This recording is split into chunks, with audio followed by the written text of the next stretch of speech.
masulti, I think this relationship is not for me. It's okay nga private ang relationship if that's what he wants, pero it's a different story if hidden na or secret na ang relationship. So struggle good was Alvin. So hardest scenario tong pagka-out din na ko. First month palagay yung sa mag-uyab kaya I really asked him, pila mo ang savings? Most of the time kalagot.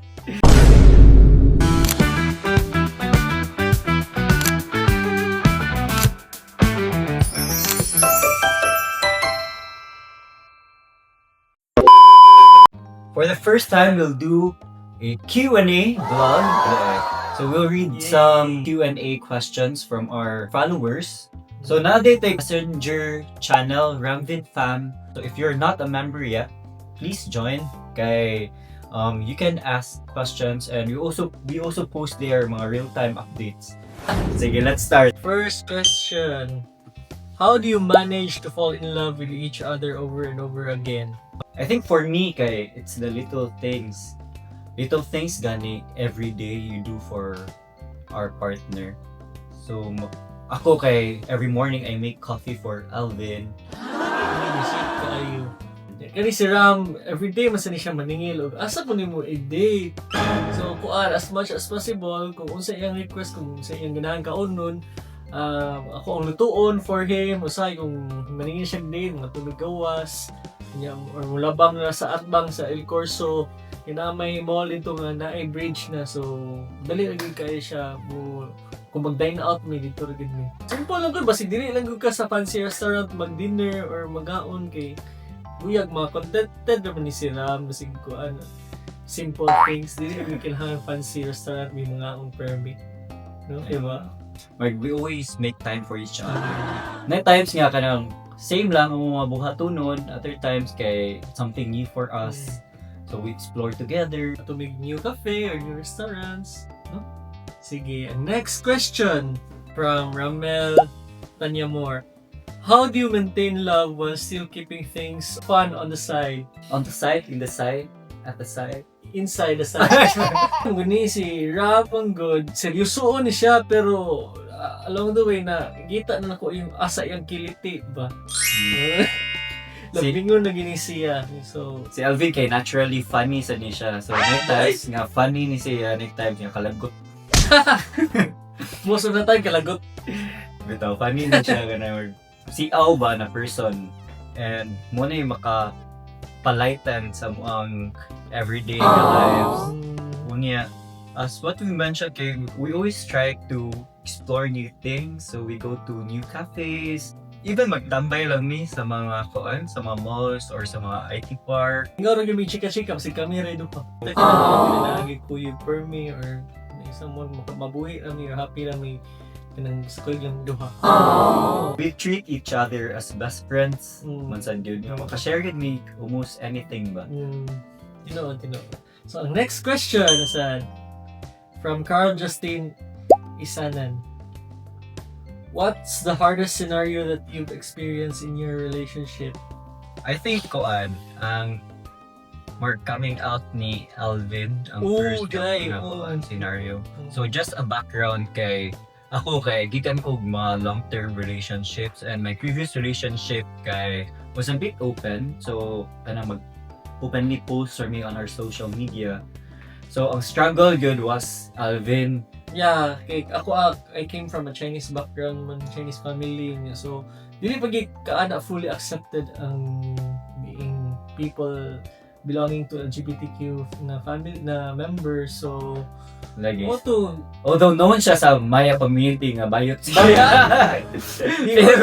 pero sa iyang family good kay wala relatives wala gid kabalo. Relatives, family, workmates, and some friends. No. Itong first good nga pag-post na mo kay gabi dagan kay itong mga na-shock good ni reach out ni Alvin or even mga uban nga wala ni reach out pero dagan mga ni circulate ato ba kuan di si Alvin. Yeah, moto hardest scenario tong pagka-out din nako kay syempre dagan kay na buto-buto akong message at the time pag open ako sa kumang namin duha sa sala ni sir nag heart to heart talk me and he said siya pagkabaw niya. Pero now, kanang di ba good fully accepted sa family good. Pero sa akong mama di ay. Pero We're getting there. Getting there naman. Kabaw man sa siya mo soften siyang heart, yung minaw sa akong side put. Pero in fairness, shout out to tita kay naka-dinner na may twice. And later sad, mag-lunch na sad me. With mama. Slowly accepting din si tita kay I think one month sila yung mabuhat kay now we're out in the public kay muna mong gid na or acceptance is the key.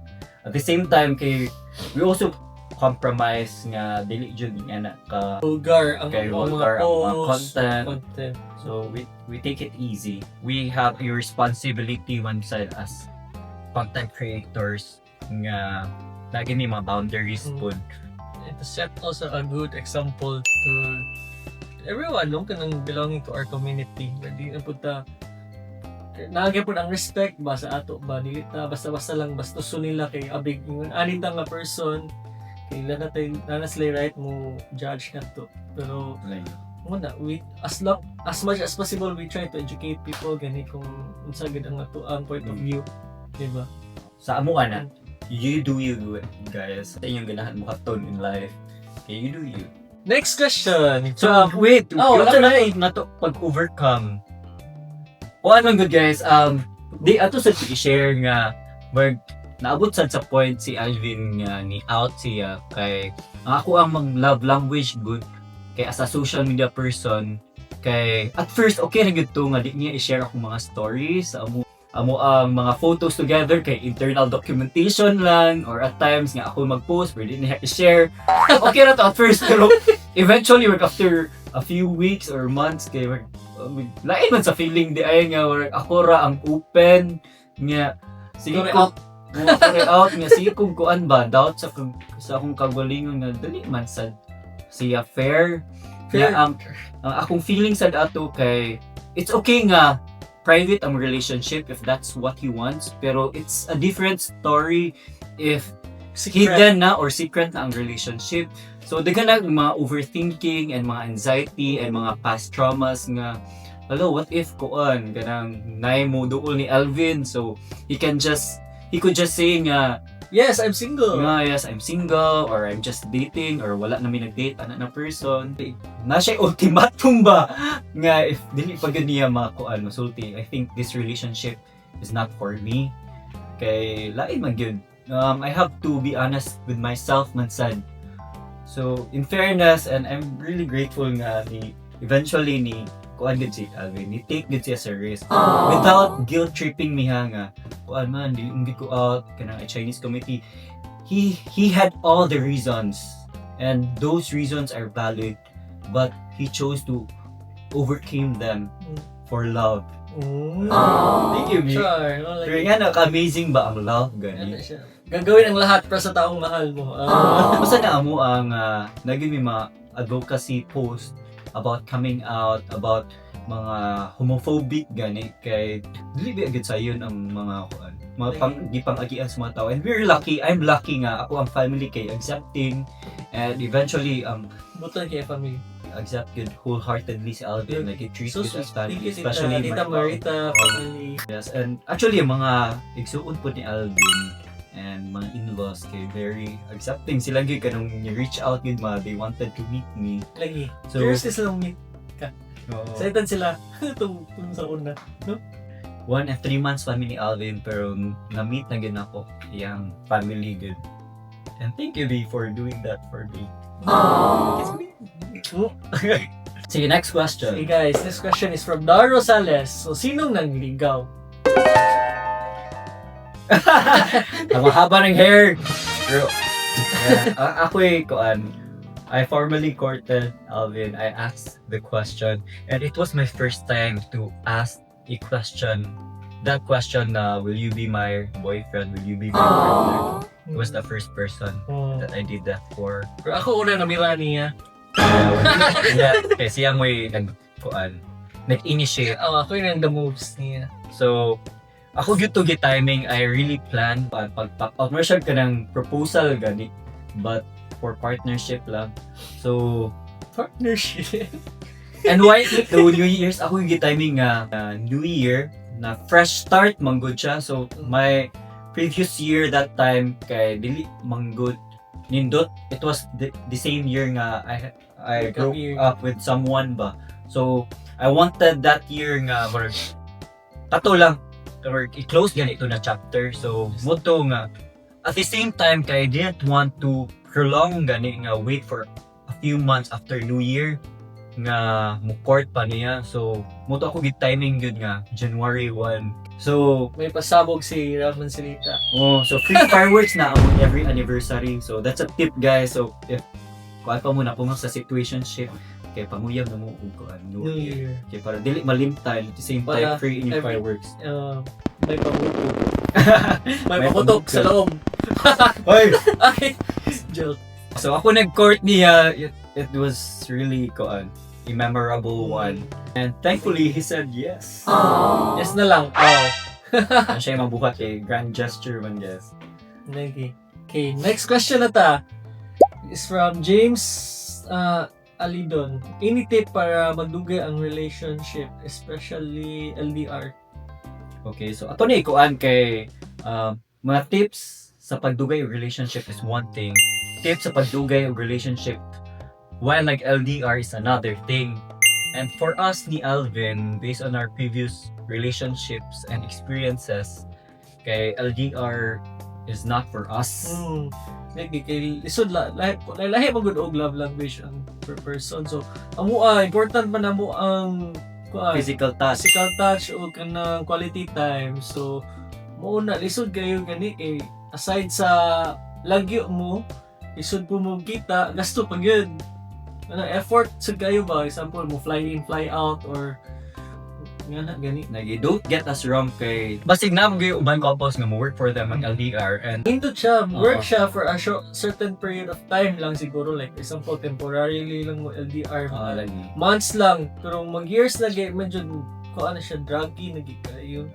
Dapat na jud may kanang bigger goal na of settling gani, like for example after a couple of years sacrifice lang good kay magtipo na gid mo may ana ba para na gid mo i-look forward. So kami naka-try gid mig mga LDR sa una and it didn't work.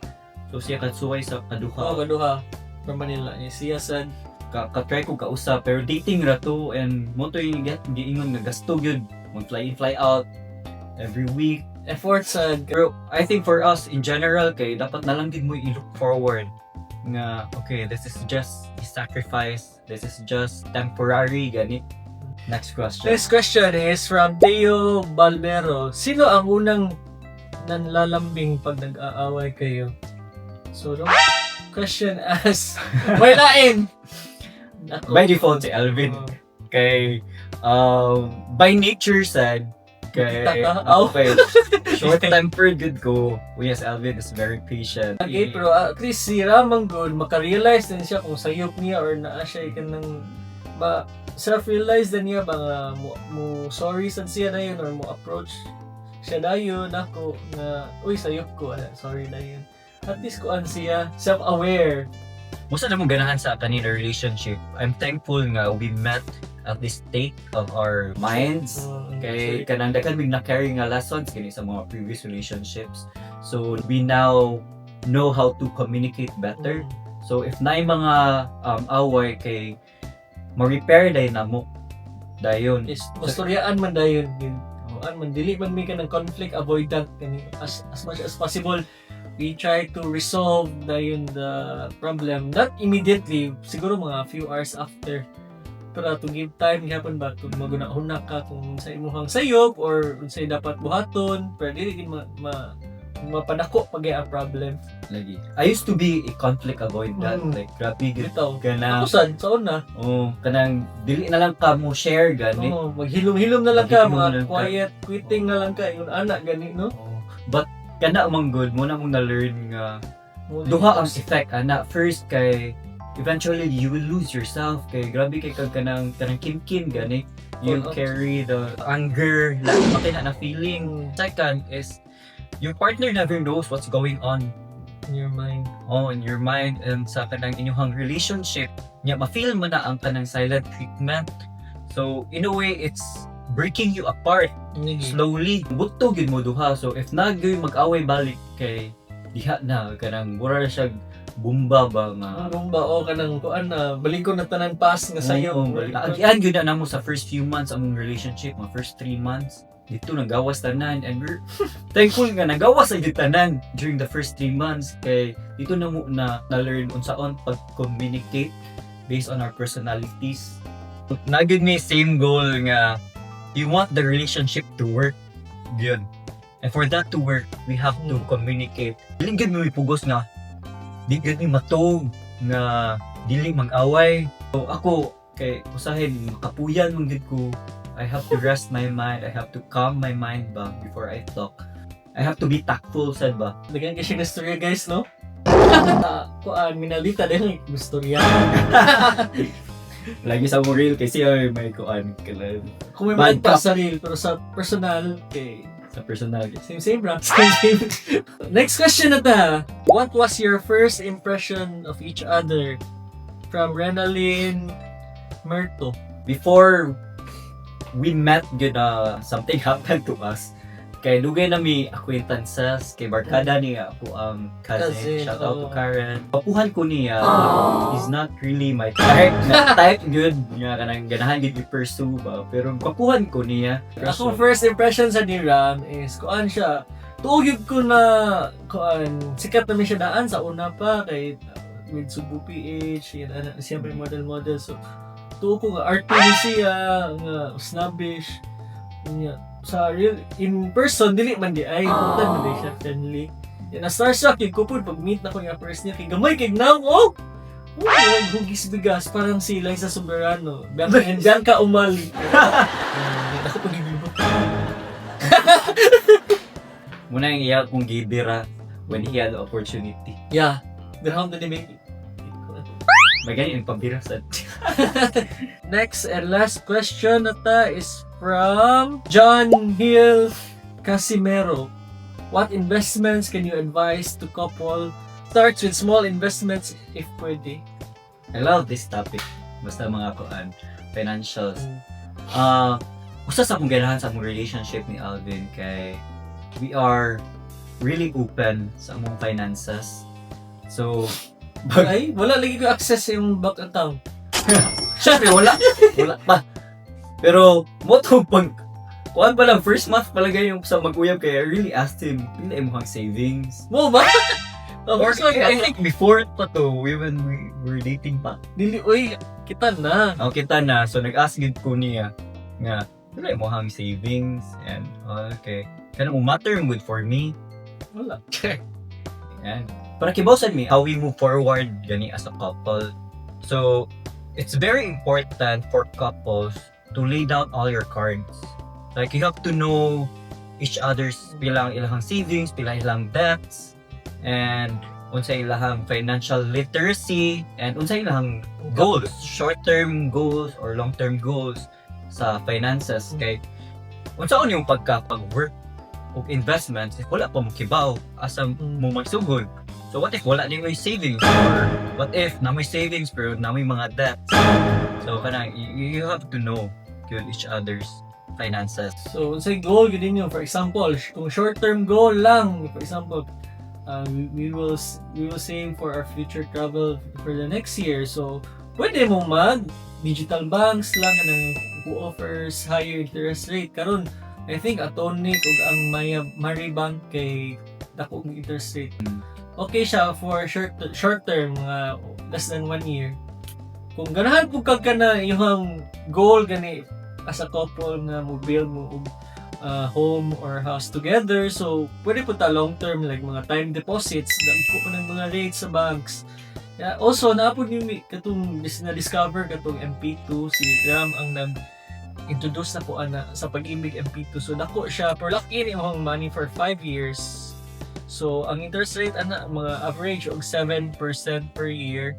So okay po siya on the 5th year siguro ang compounding interest ana niya up to mga 35% sa imong principal amount.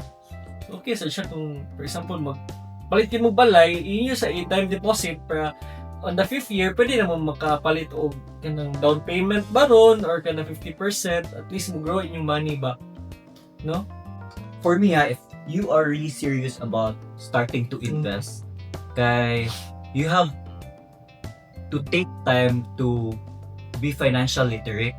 Meaning, mag-research ka about the financial opportunities or investment opportunities na may kanang for beginners. So, karon kay daghan na kay mga YouTube vlogs nga talking about finance in general ba.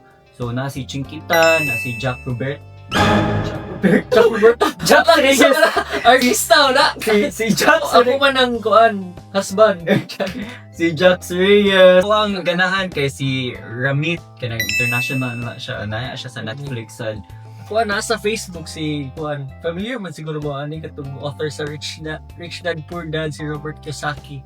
Oh, That's siya. that's like guide how to really jumpstart, and you have to know them. Si Ram, may kani siya mo search like for example na siya kani search. So, for example, na siya 100,000. Yan ay napangutan si ChatGPT. Asa ko invest aning 100,000 na mga pinakadako na maka-earn kung interest. So, mag-generate na si ChatGPT og options. May kayo siya, guys. I'm 33 when nato multiple businesses, and gi-allocate na ko ang early 20s. Gi-sacrifice gina na ko to build what I have today. Like wala jud kayo ka mga nightlife and everything. So, in general, what I'm trying to say is you have to make a sacrifice temporarily for bigger things. Masya delayed gratification gani. So, you can start small by not spending on all your wants. Lagi. So, Needs yun una.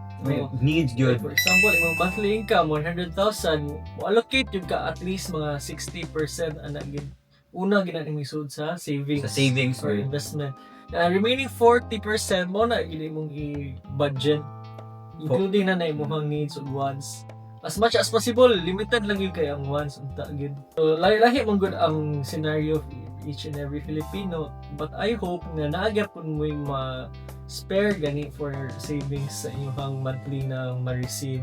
There's also one video gani nga 20k lang ihang salary, pero nag-allocate yun siya og a certain percentage, like 20% of his salary, strictly for savings lang yun na. So dako na yun siya after a year, after 2 years.